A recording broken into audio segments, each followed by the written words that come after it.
Muy buenas tardes a todos y a todas. Bienvenidos a esta actividad de la Facultad de Química y de Farmacia de la Universidad Católica, que hoy tiene el agrado de tener como invitado entrevistado, ¿verdad?, al doctor David Pessoa Majana.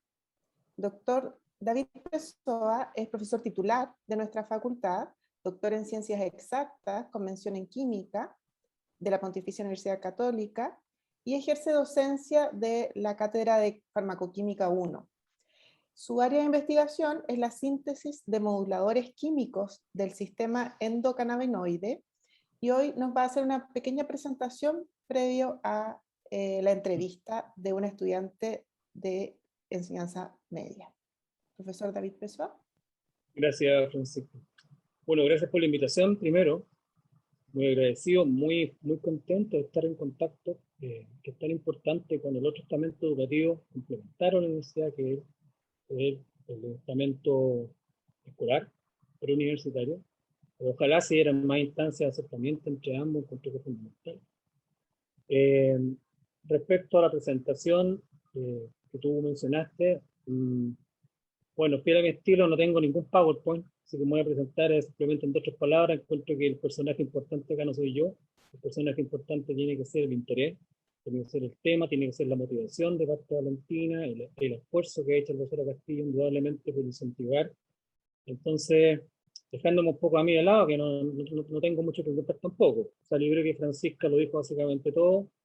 Hice un doctorado de química en la Universidad Católica, doctorado en ciencia, me dediqué a la química medicinal, en realidad más que a la farmacología, pero lo leí en ustedes en las motivaciones. Más que farmacólogo, yo me defino como químico medicinal, que tiene un cariz respecto al farmacólogo, que es que nosotros tratamos de sustentar fenómenos farmacológicos, pero desde la química. Tratamos como usar la química como un sustento disciplinario para explicar los fenómenos farmacológicos. Entonces, más que farmacólogo, por lo tanto, el farmacólogo me dirían que no es farmacólogo, yo estaría de acuerdo, soy químico medicinal. O químico terapéutico, que es la otra manera, el otro modo de referirse a esta disciplina, que es relativamente digo, ¿no? Porque la farmacología es mucho más antigua. La química medicinal parte del año 60, 70, la segunda mucho más atrás, y tiene que ver con esto, con químicos que se dedican como a la terapéutica, a la farmacología, la química dedicada a sanar o a entender procesos de acción de fármacos. Entonces eso es un poco lo mismo. Y he hecho clase en la carrera de Química y Farmacia de la Escuela de Química y Farmacia, de la Facultad de Química y Farmacia de la UC, de pregrado a estudiantes de farmacia en una asignatura que se llama Farmacoquímica 1, o Química de Fármacos 1, y también hago clases a gente del doctorado en química, un curso que se llama Química Medicinal, y aparte de eso, por supuesto, trabajo en laboratorio formativo, que para mí es de vital importancia, que son con tesistas de pregrado y tesistas de postdoctorado. Yo tengo el honor y el orgullo de tener varios doctores han salido a mi laboratorio y que ejercen docencia en universidades de investigación, en universidades importantes del país. Entonces, eso. Y me encanta conversar con alumnos, así que yo creo que si me lo permite la profesora Marta, me lo permite Valentina, les voy a volver la pelota. Esa fue la presentación que probablemente Francisca González que hacer conmigo ahora, por en 2 minutos. Mira, yo estuve leyendo las motivaciones, que me interesó mucho, cuáles eran las motivaciones para participar de esta conversación. Entonces, si me permiten, quisiera leerla, que es una cuestión de más formación profesional. ¿Eh? Nosotros generalmente los que participamos en ciencia le ponemos mucho énfasis a las preguntas, porque a esas preguntas formuladas de una manera te dan una respuesta, la misma pregunta formulada de otra manera, te dan otra respuesta, preguntas no correctamente formuladas, te tiran por otro lado. Entonces, me dediqué mucho a leer con atención las preguntas. Entre las motivaciones, le encontré la primera muy linda, que decía ampliar horizonte. Lo encontré muy bonito. Y esa motivación es absolutamente mutua. O sea, el horizonte que se amplía probablemente a Valentina, tal vez ojalá también a la profesora Marta, que tiene más experiencia, pero a lo mejor también le sirve para ampliar un poquito ese horizonte. A mí también me son muy útiles.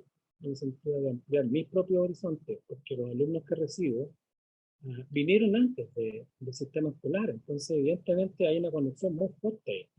Y creo que falta una mucha mayor comunicación entre universidades y sistemas preuniversitarios.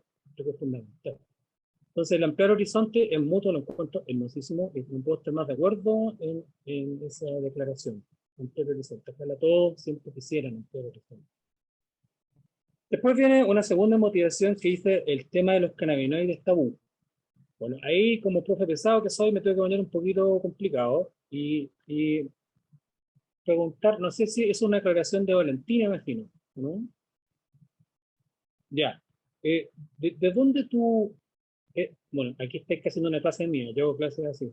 ¿De dónde tú tomas esa aseveración de que el tema es tabú? ¿Por qué tú dices que el tema es tabú? Porque al simple hecho de escuchar cannabinoide, se van mucho al cannabis y todo de que ven como algo malo, como que es un tema que no se habla, como que intentan no Mm, hablar o como que se ve la ignorancia, desde la ignorancia, ya. igual Tú que tienes la con los percepción, cannabinoides. de que se habla poco del tema. Sí, Porque tabú yo lo asocio a eso, como que se evita y no se habla. Fíjate que interesante, porque yo creo que tal vez eso depende de la esquina donde está parado, porque la esquina donde estoy parado yo, por un lado la parte como científica de la ciencia, no para de hablarse de cannabinoides. O sea, es un tema avasallador, son mareas de información, son mareas de congresos, son mareas de papers, yo te diría desde hace 20 años, o más, muy fuerte. Entonces, tú me dices a mí, un tema tabú, para mí no lo es. No paramos de conversar de cannabinoides todo el tiempo. Pues depende de donde uno está parado. Te das cuenta que no se puede ser tan taxativo. Entonces, eh, por lo demás, si uno lo mirara, no es mi experticia, pero si uno lo mirara desde el punto de vista legal, también en Chile, por lo menos, o sea, en todo el mundo, pero en Chile uno mira especialmente como desde el 2008, 2000, bueno, más fuerza el 2015, había una discusión fuerte a nivel legal. O sea, desde el punto de vista de legalidad, con la famosa la ley 20.000, ¿cierto? Cuando el gobierno de Michelle Bachelet estableció unos cambios a esa ley que tienen que ver con la ley reciente, hubo unas discusiones y la siguen habiendo a nivel de, podríamos llamar, político, también muy grande. Entonces, me parece de hecho al revés, es un tema del que se habla demasiado, por eso que yo discrepo un poco, y no hay que tomar la importancia de eso. En ciencia vimos todo el tipo discrepando unos con otros, así que hay que perder los míos que es un discrepe con otro. Yo discrepo que sea un tema tabú, yo creo que no es un tema tabú, un tema que se habla mucho, pero muchas veces con poco fundamento. O sea, se habla mucho, pero quienes hablan mucho probablemente no saben. Entonces, ahí hay un problema. sí, Ahora, otro problema que yo creo también es que probablemente en la esfera en que me muevo yo, que tiene que ver con investigación, la sociedad cannabinoide se habla muchísimo, pero a lo mejor de esa información baja poco a la población. Entonces, ese puede ser un tema, que en el fondo la población simplemente se tiene que nutrir de lo que te dice un matinal o de lo que te dice una plataforma, que para los científicos, nosotros es fundamental, la credibilidad de la fuente, fundamental, o sea, yo no puedo creer todo lo que leo, es posible, tengo que ver quién hizo eso, cómo lo hizo con estándares o no, internacionales, por tanto, yo creo que lo que puedes sentir tú, esta es una interpretación mía, personal, lo que tú puedes estar sintiendo tal vez es que la información que existe no está siendo bajada de manera eficiente a la población, eh, y se habla mucho sin tener un conocimiento absoluto del tema, y creo también que hay muchos sesgos de tipo no meramente científico, sino político y sociológico en el tema. Entonces, me parece que esa segunda declaración de que es tabú da para que conversemos largo rato. O sea, como te digo, no sé si tú estás de acuerdo, pero eh, tal vez es tabú, o sea, tal vez cierto donde tú estás mirando, desde tu esquina puede que sí lo sea, pero desde mi esquina es todo lo contrario. Es como que, por favor, paren de hablar de cannabinoides, como una ondanada de cannabinoides. Entonces, depende, ¿cierto? ¿cierto? Y creo en general, uno aprende la televisión, lee los diarios, incluso la información no científica, que puede ser muy discutible, es harta, se habla mucho con la Biblia. Entonces, no sé si es tan tabú. Tal vez te refieres, también pensando como en tratar de interpretar tu pregunta o tu declaración, hay que en parte de la población es visto como algo muy nocivo. Yo creo que por ahí va más tu Sí, por declaración, ahí. ¿no? Ya, ya, sí, sí, lo tengo entendido. Vamos a volver a ese tema, más adelante. Sigamos revisando la motivación. No, no le voy a colocar nota, por si acaso, diga tranquilo. El tema de la motivación. Después dice, el sistema, por refiere al sistema endocannabinoide, aún es visto como anormal. En realidad, yo creo que muy poca gente sabe que existe un sistema endocannabinoide. Entonces, malamente puede ser visto como normal. Tal vez lo que puede ser visto, ni siquiera así como normal, pero criticable, me refiero a que sea objeto de crítica, es el uso de la cannabis para fines recreativos. Yo creo que eso sigue siendo un tema sumamente discutido, eh, donde hay una gran controversia al respecto. Pero el sistema es como que yo te dijera, mira, el sistema que regula la presión arterial es visto como anormal. El sistema endocannabinoide no es distinto, es un sistema regulador. Entonces, malamente puede ser visto como anormal un sistema fisiológico. Probablemente el consumo, a lo que tú te referías, puede ser tal vez criticado en algunos sectores. También vamos a conversar de eso, ¿cierto? Pero me doy esa libertad como de, para yo poder aclararme, ¿no? Si estamos conversando, uno de los grandes problemas es el lenguaje, siempre. Entonces, como nosotros nos acostumbramos a un tipo de lenguaje, muchas veces se generan estas como distorsiones de comunicación. Es como, a ver, ¿a qué te estás refiriendo? Entonces, por eso es que tengo esa como de formación profesional, de tratar como de llevar a claridad este concepto. Y el último es, no se han visto los beneficios del cannabis. Bueno, ahí sí que no puedo estar más en desacuerdo. Yo creo que sí se han visto. Y se han ¿Por visto, qué? ¿o no? ¿Estás de acuerdo? No, yo creo que se han visto. Que no Hay, escuché. que no se Disculpe. han visto, los beneficios del cannabinoide se han visto. O sea, Ah, sí. de hecho, a nivel ni siquiera científico, a nivel promocional, de prensa, se habla, ¿cierto?, de los efectos de la planta, o extractos de la planta, en algunas indicaciones terapéuticas muy concretas. Existe la Fundación Daya, no sé si tú la Ujú. conoces, que está en la Florida, ¿cierto?, que tiene más de 6.500 plantas de distintas especies de cannabis plantadas para sacar extractos y aceites con fines medicinales. Entonces, está hiper comprobado que tiene efectos benéficos, pero en ciertas patologías muy puntuales, ¿verdad? Entonces, que no se han visto los beneficios, se han visto. Tal vez, nuevamente, vuelvo a tratar de interpretar, beneficios de uso recreativo. ¿A qué te referías a eso? Que no se han visto los beneficios del uso recreativo. Y eso es discutible. O sea, terapéuticamente está demostrado, ¿ya? Que hay beneficios terapéuticos desde el punto de vista de tratamiento en varias patologías asociadas, cuando leemos el sistema, vamos a ahondar un poco en eso, asociadas al dolor, a la neuroinflamación, asociadas a algunos estados de epilepsia refractaria. Son bien concretos y son muy eficientes, son súper eficientes, están muy descritos. Hay demasiado. Entonces, ¿cómo? Que hay demasiado, no funcionamiento, sino que hay demasiada, ¿cómo se dice? Funciones y respuestas que tiene el sistema endocannabinoide. Sirve O para sea, hartas cosas. O sea, el cannabis. claro, Mm, hay que diferenciar, eso es lo primero, diferenciar la cannabis del sistema sí, endocannabinoide. porque el Ahí sistema hay que- endocannabinoide también se puede, claro. no va, o sea, también funciona sin tener la necesidad del cannabis. O por lo menos Mm, eso es lo que yo he leído. sí, muy bien. Y ahora justamente venía esa pregunta. Me imagino como el tema te interesa, has buscado información, Mm, ¿cierto? Has sí. conversado con tu profesora, has buscado información, cuando uno el tema le interesa y uno como académico, profesor de alumnos que estudian ciencia, lo primero que le inculca es que cuando tú tengas un interés, busca. Ujú. Pero tienes que saber dónde buscar, porque hoy en día el problema que tiene el alumno, el alumno, es que hay una enorme cantidad de información disponible. Entonces, lo que tiene que aprender es básicamente saber buscar, saber discriminar cuál es la información más confiable. Y eso no es fácil aprenderlo. Que es una habilidad, supongo, cuando yo estudié hace 1000 años atrás no existía. Ahora con las redes y el acceso a información, tienen muchísimo acceso a datos, a información. El cuento es cómo discrimina.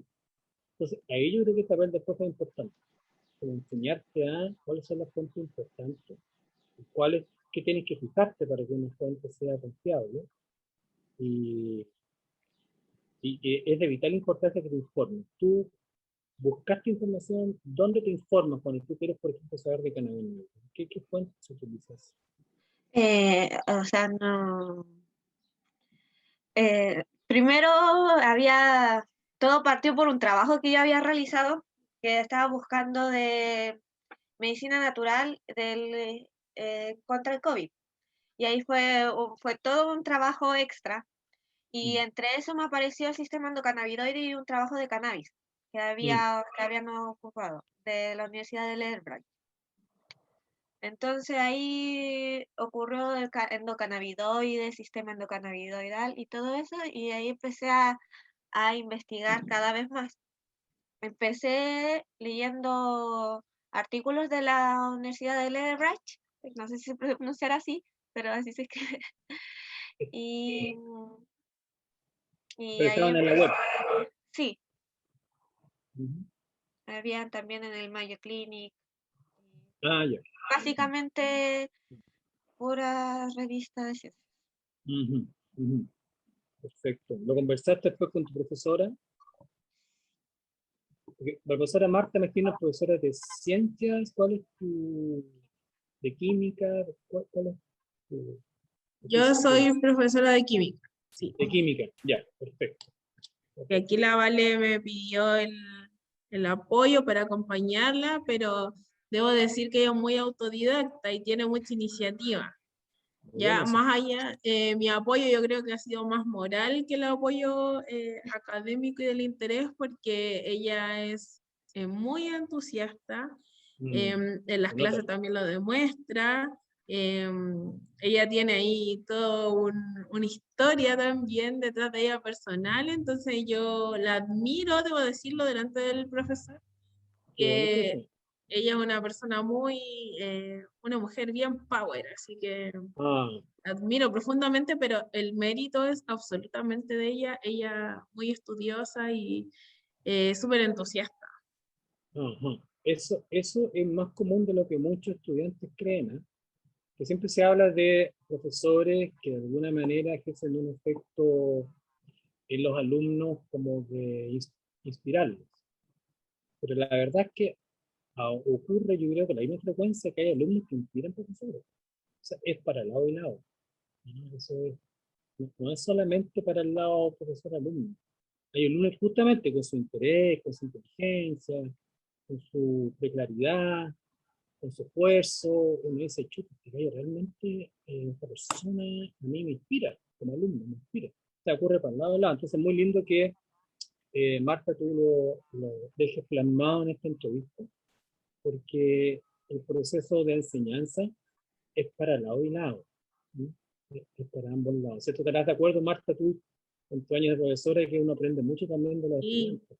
¿Sí? Totalmente. Yo creo que uno nunca se deja o sea, uno como docente nunca deja de aprender de los estudiantes.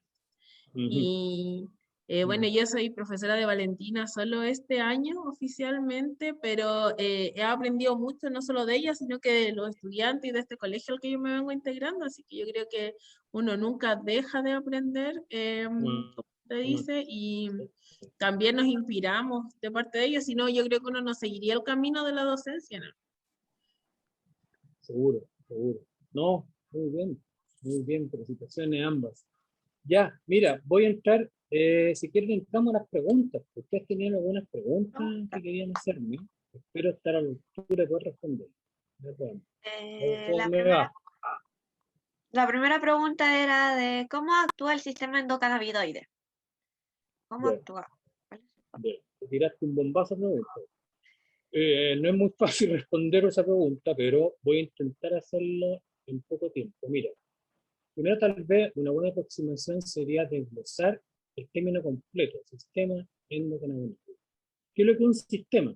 Un sistema, ya sea sistema de comunicación, un sistema radial, un sistema de un sistema lo que sea, son componentes, varios componentes que están interrelacionados entre sí. Eso compone un sistema y que tiene un objetivo común. Uno podría definir un sistema de lo que sea, básicamente como eso. No es un componente, son varios componentes que están interrelacionados y que tienen un objetivo común. Entonces, el sistema endocannabinoide, tal como el nombre lo dice, al decir sistema, significa que hay muchos actores dentro del mundo endocannabinoide, ¿ya? Y que interactúan relacionados uno con otro. Nosotros tenemos muchos sistemas en nuestro organismo, que tal vez lo puedo hacer patente si te hago la siguiente pregunta. Mira, ¿qué temperatura hay afuera? Acá hay unos 26, 27, más o menos. ¿Qué temperatura tienes tú? Tu cuerpo. Te la has medido 4000 veces que acto en tu negocio, así que más o menos la conoces. 36. 36, claro. Y es más o menos constante, ¿te has dado cuenta, no? 36,5, es más o menos constante. 36,5, 36, ¿cierto? Es constante. No obstante, afuera pueden haber 30, 20, 15, y tú sigues con 36, sigues con 36,5. Entonces, una linda pregunta es, ¿por qué eso es posible? ¿Por qué no se iguala tu temperatura a la temperatura de afuera? ¿Por qué no se igualan? Lo mismo en las presiones. Tu presión sanguínea no es igual a la atmosférica. La presión atmosférica, 1013 milibares a nivel del mar, lo tuyo no tiene nada que ver con ese valor. Entonces, surge la inmediata pregunta, ¿por qué tú como individuo no te igualas en esos valores a tu entorno? Y tiene que ver con que las condiciones de vida de un ser humano, ¿cierto?, requieren de condiciones especiales. Esas condiciones especiales se dan dentro de un límite. ¿Qué es nuestro límite? Dentro de este límite no hay 27 grados, hay 36,5. No hay una presión de 1013 milibares. Condiciones especiales, distintas. Entonces, ¿qué mantiene esas condiciones especiales que en el fondo prefieren la posibilidad de vida? Son un montón de sistemas, no solamente el endocannabinoide. Contamos con una gran variedad de sistemas que son sistemas químicos que funcionan activando proteínas, activando enzimas, regulando, en el fondo, todo el tiempo. Tenemos sensores que están detectando cambios e inmediatamente activan a estos sistemas para mantener lo que en ciencia se conoce una palabra muy linda como homeostasis. Homo significa igual, stasis significa mantención. Entonces, la homeostasis significa mantener las condiciones de tu cuerpo constantes, ¿ya? Entonces, todos esos sistemas están trabajando para que tú mantengas tus condiciones óptimas de vida. Fíjate que a nivel macro pasa lo mismo con el planeta. ¿Por qué está la embarrada ahora? Porque básicamente el planeta también tiene sistemas de regulación para que las condiciones sean de acuerdo a generar vida. Con el calentamiento global, ¿qué pasa? Hay una desregulación del sistema. Fíjate que nosotros somos como una copia chica del planeta que la habitamos. Somos como una copia en chiquitito, es muy parecido. Tenemos un sistema endógeno propio que genera una condición distinta a la de afuera, que permite nuestra vida. Y eso lo permiten sistemas. Tenemos, bueno, basta uno. Sistemas, muchos de ellos se llaman autónomos. ¿Sabes por qué? Porque se manejan solos. Autónomo significa me manejo solo. Ejemplo, de autónomo, antes de nombrarte alguno. Yo te digo, Valentina, por favor, si eres tan amable, noto un poco contraída tu arteria eferente renal. ¿Serías tan amable de relajar la musculatura lisa de la arteria eferente renal? Ahora. ¿Qué? Intenta hacerlo. Intenta vasodilatar tu arteria eferente renal ahora. Siempre se genera esa risa, ¿no? O si yo te digo, intenta relajar la musculatura lisa de tus bronquios ahora. Y eso es lo que tú haces, tu cuerpo hace. ¿Lo puedes hacer o no? ¿Lo puedes hacer a voluntad? Si yo te digo, acelera el movimiento peristáltico de tus intestinos ahora. ¿Lo puedes hacer? a nivel voluntad. mental, ¿no? No, ya. ¿Qué significa eso? Que tenemos un piloto automático. Ujú. Ese piloto automático se llaman sistemas autónomos. Que lo que hacen justamente es, dentro de otros trabajos, los que te he mencionado. Es decir, relajar musculatura lisa, vasodilatar, vasocontraer, acelerar corazón, disminuir ritmo cardíaco, activar ciertas zonas cerebrales, desactivarlas sin que tú lo tengas que decidir. Lo hace solo. Tenemos un piloto automático que se fue evolucionando durante miles de años de evolución. Entonces, esos sistemas autonómicos trabajan en mantener lo que dije, la homeostasis, el equilibrio interno para que tú estés sana, para que tú funciones. ¿Ya? Y hay muchos sistemas. Sistema simpático, a lo mejor lo estudiaste en el colegio, que tiene que ver con el sistema adrenérgico, el parasimpático, que es el sistema colinérgico, está el sistema endocannabinoide, el dopaminérgico, el serotoninérgico, hay muchísimos sistemas. Todos que funcionan autonómicos, es decir, solitos, entre ellos se regulan. Entonces, el sistema endocannabinoide, respecto a tu pregunta, es uno de sus sistemas. Por tanto, ¿cuál es la pega del sistema endocannabinoide? Es acoplarse con otros sistemas para justamente mantener esas condiciones internas que son acordes a la vida. Esa es la pega del sistema endocannabinoide, ¿ya? Que son múltiples, son muchas. Algunas son centrales, pero muchas son periféricas. Cuando decimos periféricas, tiene que ver con fuera del sistema nervioso central. Por ejemplo, yo no sé si tú sabes, pero el sistema endocannabinoide regula, por ejemplo, también metabolismo. Regula liberación de glucosa del hígado, captación de glucosa de músculo, regula un montón de procesos, aparte de los internos. Regula respuesta inmunológica.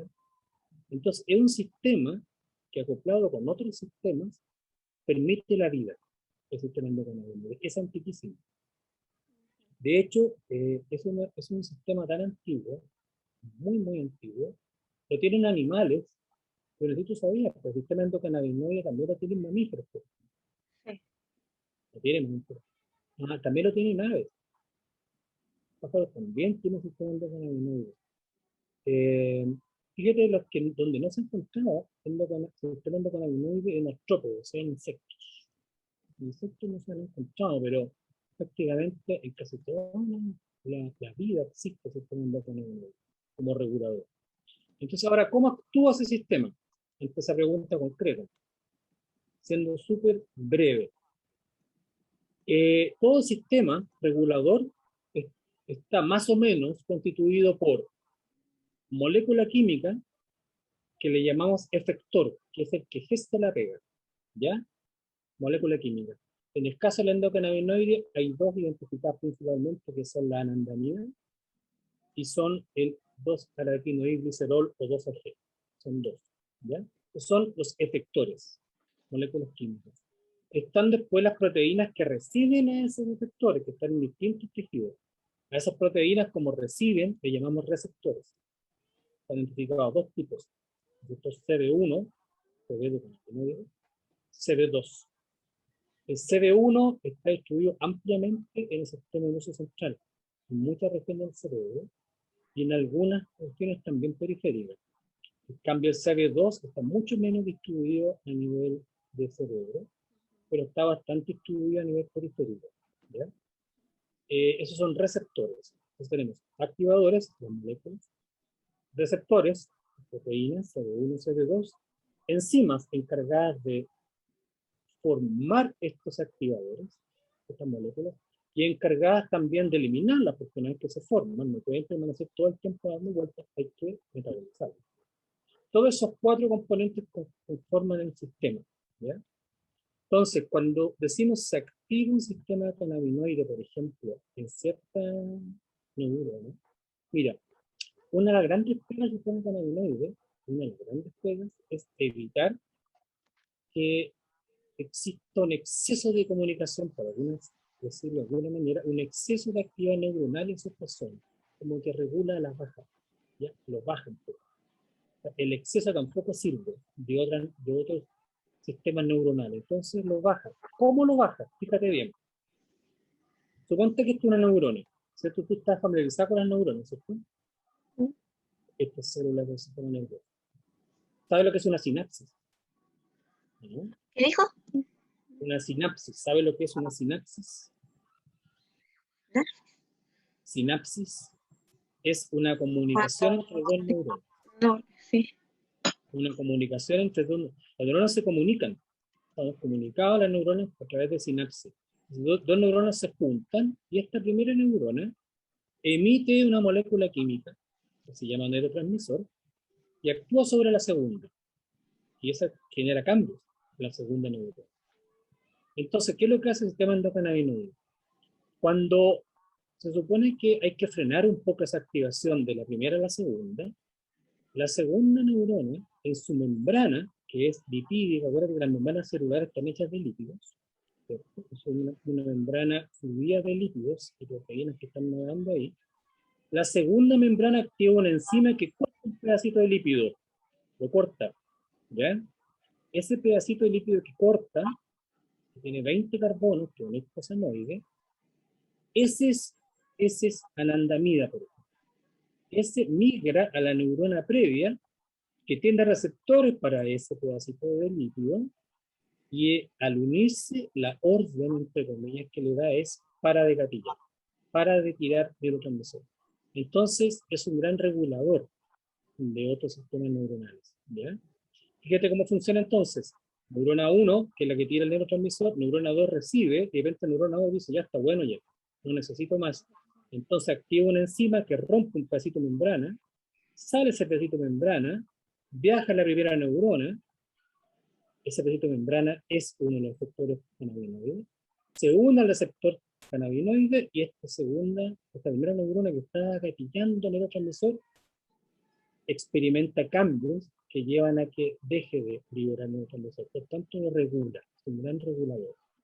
Entonces, básicamente es así como actúa el sistema cannabinoide. Los endógenos, aunque parezca raro, los vectores endógenos, las moléculas químicas que hacen la pega, son pedacitos de lípidos, son pedacitos de grasas, de las membranas, que vienen de las membranas celulares, ¿ya? Que se cortan por acción de ciertas enzimas. Hay varios, podríamos llamarle como comunicadores celulares que son pedacitos de grasa. Están los endocannabinoides, están los leucotrienos, están los prostaglandinas, todos se clasifican como eicosanoides, porque son pedacitos de grasa de 20 átomos de carbono. Y fíjate la importancia que tienen. Nosotros tenemos un sistema de comunicación celular, si no lo tuviéramos estamos perdidos.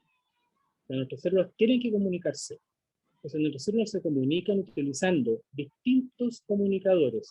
Hay comunicadores que son simplemente moléculas pequeñas con algún nitrógeno, dopamina, por ejemplo. Hay comunicadores que pueden ser azúcares, hay comunicadores que pueden ser lípidos. En este caso son lípidos, son pedacitos de lípidos, ¿ya? Que se generan, como te digo, naturalmente, eso es por naturaleza, sin participación ninguna de la planta, sin participación ninguna de ningún extracto cannabinoide, no, y está todo el tiempo, ahora le está funcionando a ti, a la persona Marta y a mí. En este mismo momento está funcionando ese mundo cannabinoide para mantener justamente ese equilibrio fisiológico, ¿ya? Entonces, eso es básicamente cómo actúa. Y actúa, todos los sistemas, ninguno actúa aislado, ¿ya? El sistema endocannabinoide actúa en profundo y estrecha relación con sistemas dopaminérgicos, sistemas serotoninérgicos. Es como una red comunicacional. Porque si las células no están comunicadas entre sí, es como si en una ciudad, imagínate, hubiesen ciertos barrios, ciertas calles sin semáforos, sin discos, sin nada de donde queda el despelote. Tiene que dar información. Entonces, esa información es vital. El sistema endocannabinoide juega un rol importante comunicando cerebro, comunicando neuronas entre sí y diciéndole, ahí para un poco, ¿no? Demasiado, porque está activando el neurotransmisor, se regula a la baja, se la deprime. Eso es necesario. Y además efectos centrales, ojo, también tiene efectos centrales, perdón, periféricos, me refiero, o sea, cuerpo, no solamente cerebro, también cuerpo, ¿verdad? Así que cuesta un poco, digamos, hay que estudiar, hay que ver harto tiempo, pero en resumen yo te podría, creo que es la manera más simple que lo puedo explicar, cómo funciona. Funciona básicamente rompiéndose pedacitos de membrana celular y viajando a neuronas que están comunicándose con ella para decirle que por favor no estén tan motivados. Eso es básicamente lo que hace el endocannabinoide. pero es totalmente normal. No sé, los conoce. No sé si contesto tu pregunta, aunque sea en parte. Sí, Sé que sí, no, súper bien. Y bueno, que quedó súper claro. Eh, eh, ¿Qué lo llevó a investigar el sistema endocannabinoide? ¿Qué lo ya ese llevó? tema, esa pregunta tiene un poco que ver conmigo, así que la voy a tirar rapidito porque insisto que yo no soy personaje acá. Mira, como casi me ha ocurrido toda la vida, una mezcla entre azar, más azar que otra cosa, más suerte que otra cosa. Por ahí por el 2007, un ex alumno mío que había hecho un doctorado en España, volvió con la onda de estudiar farmacología, él ha hecho un doctorado en farmacología. Un doctorado en farmacología, justamente cannabinoide relacionado con que quería comprobar que la activación cannabinoide abría un canal iónico que estaba al ladito de la membrana. Quería comprobar eso. Entonces me cuentas esa idea y es interesante, yo escuchaba con mucho interés a ti, Valentina, cuando tú me contaste que estabas buscando acerca del HIV, ¿sí? Creo que estabas inicialmente buscando información del HIV y llegaste con cannabinoide, ¿era así o no? Me parece escucharte eso. Algo así. Claro, estabas buscando como algo antiviral y diste con cannabinoide. Bueno, a Sí. mí me pasó muy parecido. Yo antes de investigar cannabinoides justamente estudiaba antivirales. Cuando hablé con este alumno, que era colega, pues, bueno, fue amigo, yo investigaba antivirales. Y cuando me pide colaboración para trabajar con él, me pareció un tema interesante, no tenía gran conocimiento del tema, 2007 por ahí. Le dije, ya, yo te ayudo. Eh, Sacamos un trabajo bonito adelante, sacamos tesis con eso, se publicó ese trabajo, y ahí me entró el bicho. O sea, dije, ya acá hay algo entretenido. Eh, y te diría que básicamente la marea de lo que es el estudio cannabinoide está en pleno crecimiento en esa época, pero así, siendo firme. Entonces me pareció desafiante y entretenido, porque si te das cuenta, entré como por azar. O sea, si no es por este cabrón, a lo mejor no entro. Y la verdad es que debo ser sincero, mucho de lo que me ha pasado en la vida, que te podría contar una historia súper linda, inspiradora, no ha sido por decisiones premeditadas ni por tremendas iluminaciones, sino que han sido generalmente cuestiones como así de azar, de suerte, que uno la mira y dice, me tiro, por acá voy. A mí me ha funcionado así, así que eso. Me habría gustado contarte algo más entretenido, pero no habría sido verdad. Ya. Ay, la otra pregunta era ¿de qué forma abordaba la investigación? Ya, bueno, esa pregunta tiene harta arista. Uno puede hacer de qué forma la aborda, por ejemplo, económicamente, que es un tema, o de qué forma la aborda, no sé, pues, personalmente con su tiempo, pero me imagino que tiene que ver con qué es lo que usted hace, ¿cierto? Como la aborda, qué es lo que usted hace, básicamente, ¿no? Claro. Mira, lo que yo hago es lo que hace casi cualquier químico medicinal. ¿Cómo trabajamos los químicos medicinales? Generalmente, siempre ocurre, en la historia de la humanidad ha ocurrido siempre, que nos da grandes pistas acerca de posibles fármacos por las plantas. Está todo en las plantas. O sea, todo químico medicinal reconoce las plantas como la fuente inagotable de potenciales fármacos. Sí. Y queda muchísimo por descubrir aún. Entonces, ¿cómo aborda la investigación? En este caso particular, voy a llegar a cannabinoides, pero es lo mismo para cualquier otro medicinal, básicamente, es si la planta actúa, si la planta cannabis tiene acción en tu cuerpo, es porque hay receptores dentro de tu cuerpo que reciben un componente de esa planta. Si están esos receptores, no están para la planta, no están hechos para la planta, uno no hace una proteína para la planta en el instante, sino que están hechos para algo endógeno, cuya estructura se parece a lo que la planta entrega. Entonces, eso endógeno son los endocannabinoides. Entonces, básicamente, si uno mira, por ejemplo, el sistema colinérgico, ¿ya? Otro sistema colinérgico, fíjate que es lindo porque las plantas, que son más antiguas que nosotros, que de hecho permitieron las condiciones atmosféricas para que pudiéramos vivir, las plantas tienen una serie de compuestos químicos y uno las clasifica, ¿cierto? Taxonómicamente, género tanto, familia tanto, especie tanto, las clasificamos, las estudiamos, pero a la vez ellas también nos definen. que nos han ayudado a conocernos internamente a través del consumo de estas plantas. Por ejemplo, el sistema colinérgico, que es un sistema neuronal que tiene que ver con muchas funciones, digestión, por ejemplo, ritmo cardíaco, un montón de funciones. Las proteínas que la reciben, a la acetilcolina, que es el efector de ese sistema, se llaman receptores 1 nicotínicos. ¿Qué te recuerda de nicotínico? ¿Qué te recuerda? ¿Te recuerda a nicotínico? ¿A qué te recuerda? ¿Nicotina? Claro. ¿La nicotina de dónde se extrae? ¿De dónde se saca la nicotina? Del cigarro. O sea, en el cigarro está, pero no sé de Ya, pero dónde. ¿de qué está hecho el cigarro? El tabaco. Una planta.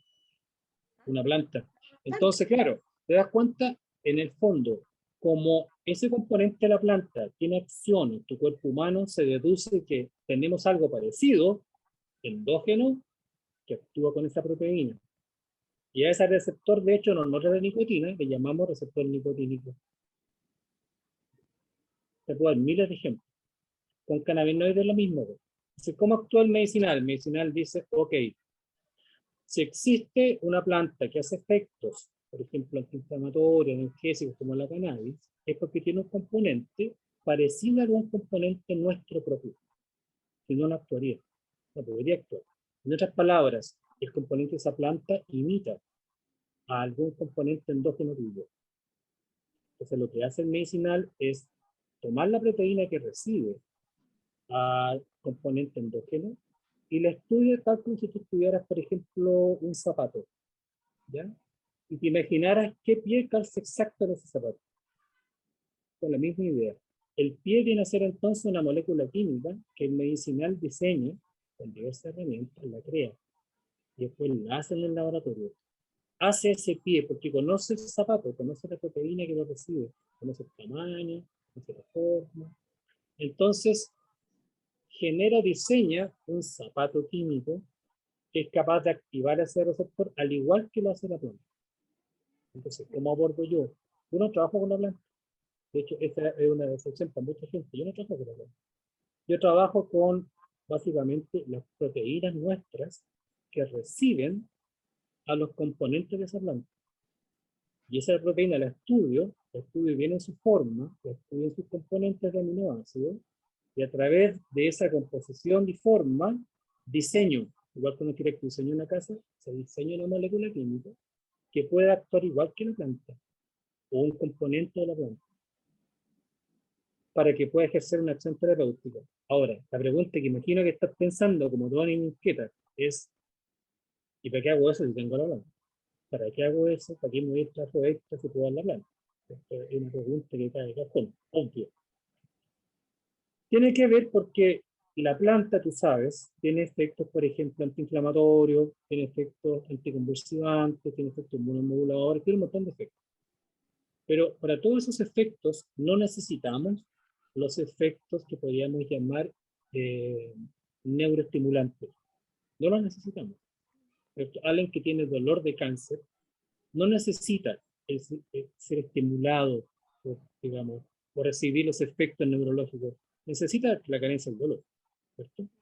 Entonces, nosotros los químicos medicinales tratamos de hacer una molécula que resuma lo terapéuticamente útil de los componentes de esa planta y no tenga lo que no se necesita.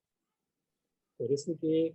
Y de ahí salió muchos fármacos, mira, no sé si tú sabes, pero la aspirina, que más conocido que la aspirina, casi todos los fármacos tienen un origen natural. La aspirina estaba presente, un componente muy parecido, en la corteza de un sauce. Un tipo de sauce, de ahí se descubrió. De hecho, que lo consumían unos tribus para tratar la malaria, que les daban fiebre alta, agarraban corteza de ese sauce y listo, se sanaban de la fiebre. Alguien lo estudió, un alemán hace muchos años atrás, y identificó el componente activo. Ese componente activo se llama ácido acetilsalicílico. Hoy en día los químicos medicinales lo hacen, es un laboratorio, se llama aspirina, una marca registrada. Entonces, los medicinales hacemos eso, como que estudiamos la planta, vemos a qué se une, tratamos de, en el laboratorio, crear una molécula que pueda estimular receptores de una manera y en lugares donde te eviten los problemas que probablemente puedan ejercer la planta completa. Es como seleccionar lo mejor de la planta para hacerlo químicamente. Otras veces, la motivación del medicinal es ecológica. Por ejemplo, mira, hay un excelente antitumoral, pero muy bueno, se llama Taxol. Y resulta que el Taxol está presente en los tallos y en las hojas de un árbol que se llama el Taxus bravifolia, y para obtener pequeñas cantidades de ese antitumoral, que es muy bueno, había que talar una cantidad de árboles increíble. Entonces, el daño ecológico, entenderá, era enorme, tremendo daño ecológico. Entonces, interesante tarea para un medicinal, pues, ¿puedes tú recrear ese componente químico que está presente en la planta, en tu laboratorio, de manera de administrarlo sin tener que cortar árboles?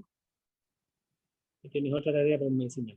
Entonces, los medicinales tratamos básicamente de copiar o hacer moléculas nuevas, pero parecidas a las que tiene la planta, de manera de que, uno, evites daños ecológicos, y segundo, si todos los componentes de la planta tienen algunos daños que no son deseables, tratar de eliminarlo a través de la molécula que tú diseñas. Tú sabes que la cannabis, ¿tú te imaginas cuántos componentes tiene, cuántas moléculas activas tiene la cannabis? Yo sé que tiene harta, pero Claro, principalmente está el CBD y el THC. no, el cannabidiol, claro, es uno de los...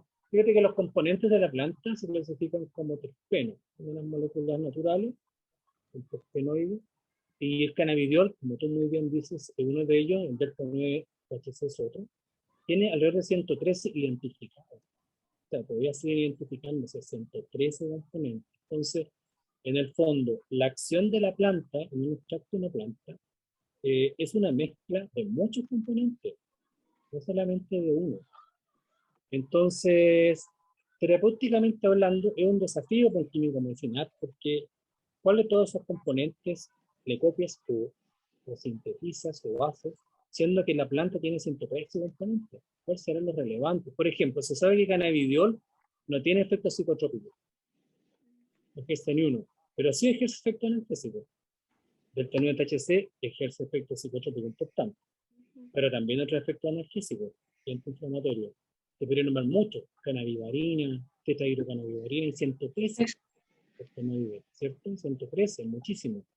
Entonces, fíjate que la mezcla que va en ese extracto de cannabis de 113 componentes es la responsable de la respuesta final. Por ejemplo, se da un hecho muy interesante. Tú sabes que desde el punto de vista del uso abusivo de drogas, existe tráfico de cocaína, por ejemplo. La cocaína también está en una planta. Podría dar miles de ejemplos. Una parte de una planta, la eritroxilón coca, que la utilizan, ¿cierto?, los pueblos andinos para la puna y para la fatiga y también para los vómitos. Resulta que esa eritroxilón coca, ¿cierto?, finalmente el científico, el medicinal, el químico logró hacerla en el laboratorio sin necesidad de la planta. Entonces hay acceso al compuesto puro, sin la planta, cocaína, y todos saben los problemas que trae la cocaína. Es terriblemente tóxica, es terriblemente nociva. Acá prácticamente desapareciendo el consumidor en poco tiempo. Entonces es sumamente nociva. Y fíjate que en el caso de la cannabis no existe tráfico de delta 9 tetrahidrocannabidiol. Eso es súper residual. Existe tráfico de cocaína, que es pura, el componente puro del extracto de eritroxilón coca. Pero no existe tráfico del componente tetrahidrocannabidiol, que es el componente activo psicotrópico. Sí. Y eso es porque el efecto que genera la administración solitaria de ese compuesto es muy distinta a la administración de la droga. Y eso quiere decir que los otros componentes terpénicos que acompañan al tetrahidrocannabinol forman parte también del efecto. Entonces, es tan desagradable el efecto del delta 9 tetrahidrocannabinol que no existe tráfico. O sea, la importancia en el fondo de que sea una mezcla, es la mezcla la que actúa, ¿ya? Que sea un componente identificado, es lo que yo llamo el efecto matriz. Va en la matriz natural. Entonces, la matriz natural pareciera ser que el efecto es muy distinto si tú aíslas el compuesto.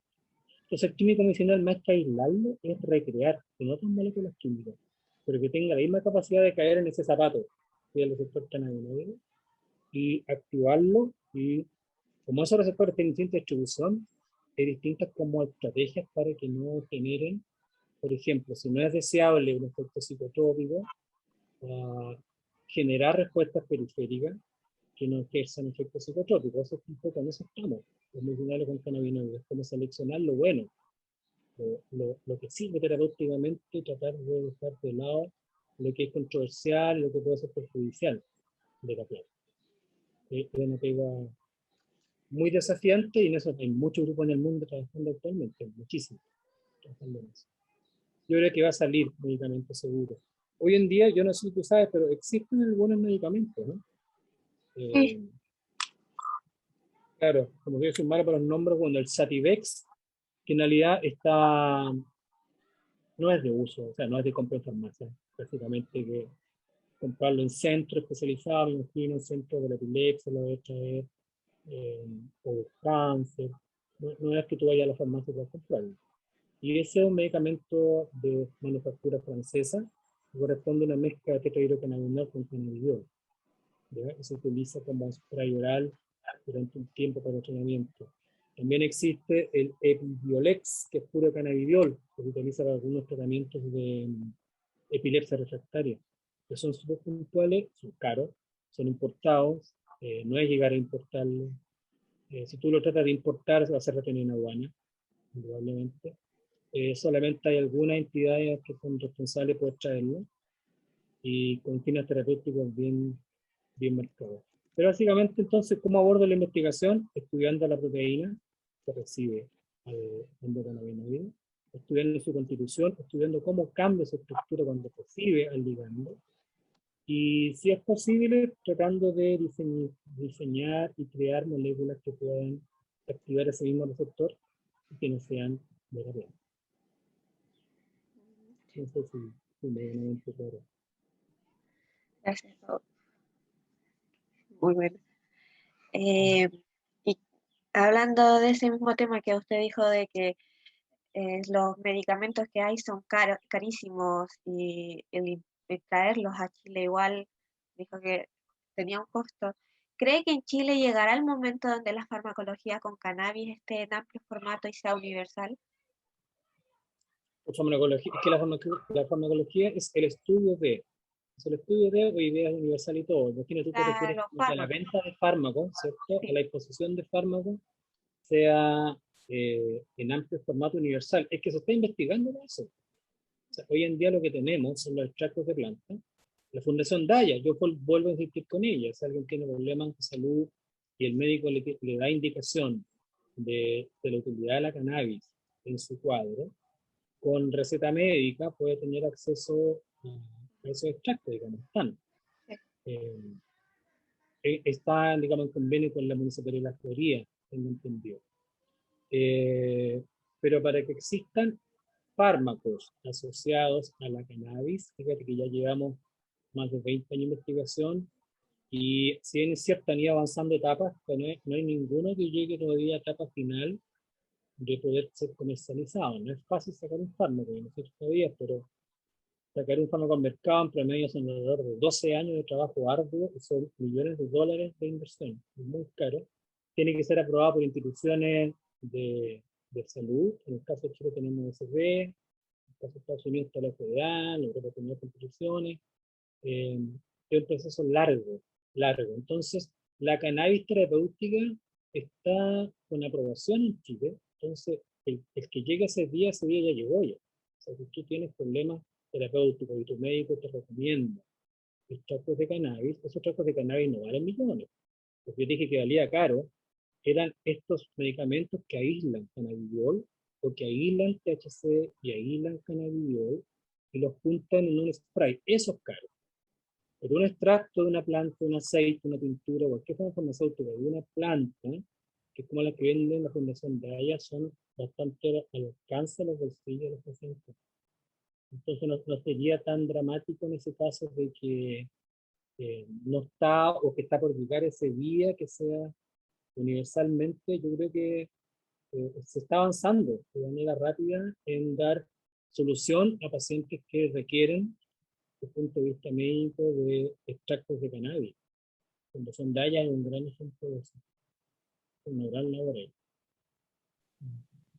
Valentina, ¿quieres hacer la última pregunta?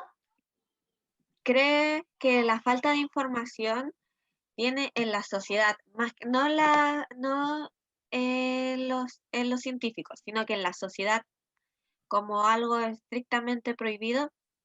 Porque a esto es lo que voy cuando dicen, oh, está tomando un aceite de cannabis para, no sé, aliviar el dolor. Y eso mismo muchas veces en la sociedad normal se ve así como, oh, se va a volar, o, oh, no sé, muchas cosas así, y cuando no es así, sino que, como usted dijo, los químicos medicinales buscan eliminar y separar por ejemplo, los efectos psicotrópicos y dejar solamente el que cumpla esa función.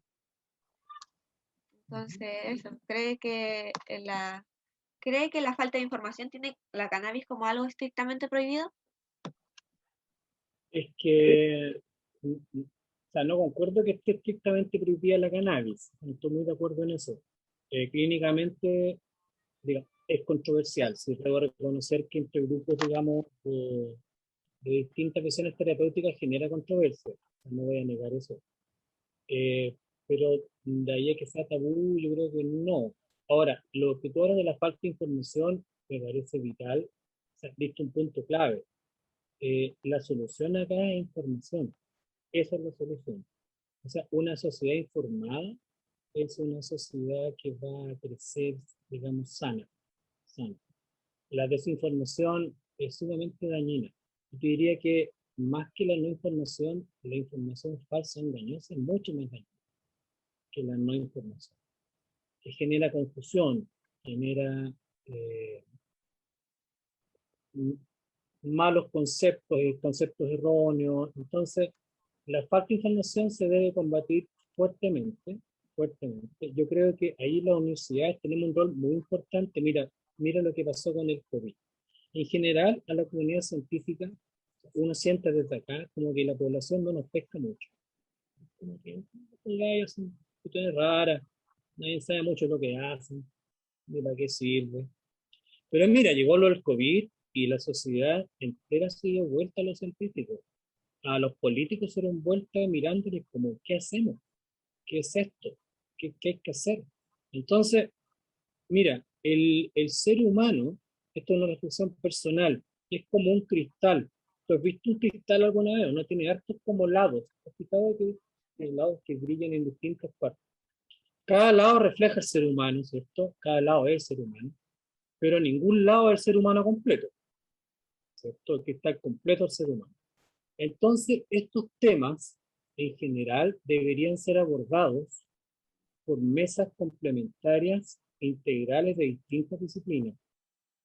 La pura ciencia queda corta para responderte o para, eh, podríamos decir, dibujarte un ser humano. La ciencia queda corta, no basta, no somos pura biología, no somos pura química, ¿cierto? Tú eres un ser social. Me acaban de indicar que tú vives en un lugar con poca internet, que tiene la responsabilidad de ser madre. Eso es una cara de tu cristal, ¿cierto? Aparte de tu biología. Entonces yo no puedo a ti estudiarte como un objeto de estudio solo desde la ciencia. Es muy incompleto. Entonces, estos fenómenos como de la cannabis, han habido otros a través de la historia, tienen que ser abordados por mesas transversales donde miren al ser humano en su total complejidad como cristal, en todos sus laditos. Su lado científico, biológico está presente, tiene que estar presente, pero también su yo social, tú tienes un rol social, tú tienes una vida social. Eso también tiene que estar tomado en cuenta. Eh, tienes participación en el día a día de la sociedad como un individuo.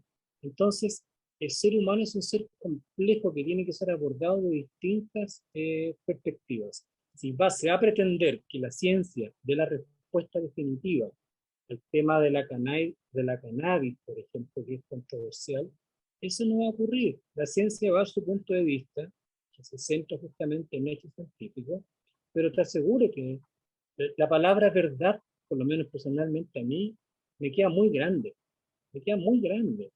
Yo te diría que me queda más cómoda la palabra coherencia que la palabra verdad. La palabra verdad me queda muy grande. Entonces, para llegar a una verdad que tenga que ver con el ser humano, tiene que participar básicamente profesionales que estudien al ser humano de distintos ámbitos, que tengan que ver con su rol social, político, científico, biológico, trascendental, todo lo que es un ser humano. Si no, va destinado al fracaso. Si no conversan esos estamentos, toda medida va destinada al fracaso. Es un poco lo que hemos visto en los últimos años, ¿no? Que básicamente políticos tomando decisiones sin mucha participación del resto. Y mira lo que ha pasado. Entonces, hace falta esa conversación para generar lo que tú viste en el clavo, la desinformación. Esa desinformación tiene que ver con que no están los actores, que son los de esta mesa que te hablo, que tienen que tomar el problema y abordarlo de distintos puntos de vista para llevar una solución integral que respeta al ser humano. Si no, el problema es ese. Si la solución es parcial, no se está respetando la naturaleza humana. Entonces, es una reflexión muy personal, por supuesto. No quiero involucrar a mi institución en eso, es muy personal. Pero creo que tiene que ser una respuesta, y creo que la Católica está en esa misma dirección, de ojalá convocar a los distintos actores de distintas disciplinas para dar respuestas de ese tipo. No puedes darla desde una sola vereda, la ciencia va a quedar corta siempre. Es necesaria, pero no es suficiente. Y nada, y la otra parte importante la hace el interés de gente como tú, ¿verdad? Que demanda esa información y que no, digamos, no se compre ni se trague todo lo que aparece en cualquier parte. Eso es vital. Y el apoyo de profesores como la profesora Castillo, que esté como un tutor. Tú sabes que el tutor, bueno, el talagante igual a las personas de campo, no tutor ese capítulo, uno lo coloca a la planta para que no crezca chueca. No es palabra más linda que esa, acá se le llama tutora que dirige una tesis. O sea, básicamente eso, ¿no? Pedir que la planta se vaya por otro lado. Es como no meterse tanto, pero si se empieza por otro lado, entender eso. Eso es básicamente la pega, digamos. Así que lo que ustedes hacen, nuevamente, felicitaciones, muy hermoso. Espero que no sea una instancia que haya quedado como un punto único, sino que haya una verdadera política y un acercamiento, o sea, de la universidad, colegio o escuela, si viceversa. Y desde mi parte, total disponibilidad para lo que ustedes quieran. Eso. Muchas gracias. A ustedes. Muchas gracias. Muchas gracias, profesor David. La verdad es que ha sido una interesante conversación. Creo que quedamos con una gran entrevista y una gran entrevistadora que fue Valentina Parraíez, ¿verdad? Del Colegio Niño de Jesús de Talagante, acompañada con su profesora Marta Castillo. Valentina cursa cuarto medio, así que esperamos que esta entrevista les sirva de impulso para tomar alguna decisión sobre su futuro, ojalá en el área de las ciencias, ¿verdad? Que es nuestro interés, y el profesor David Pessoa, agradecerle por enseñarnos tanto el día de hoy sobre el sistema endocannabinoide, que Creo que es no enseñé del nada, pero interés, muchas gracias. del interés de Valentina. Así que muchas gracias. Gracias a ustedes también por la iniciativa. Yo creo que así como Valentina de forma autónoma encontró esta información, creo que deben haber muchos más estudiantes que la toman y que les ayuda también a decidir sobre su futuro. Así que ojalá que sea súper provechoso para quienes vean esta entrevista también. Muchas gracias, Marta. Que tengan una linda tarde. Igualmente. Cuídense. Cuídense mucho, que estén Chao, muy bien. chao. Adiós. Chao, chao. Adiós.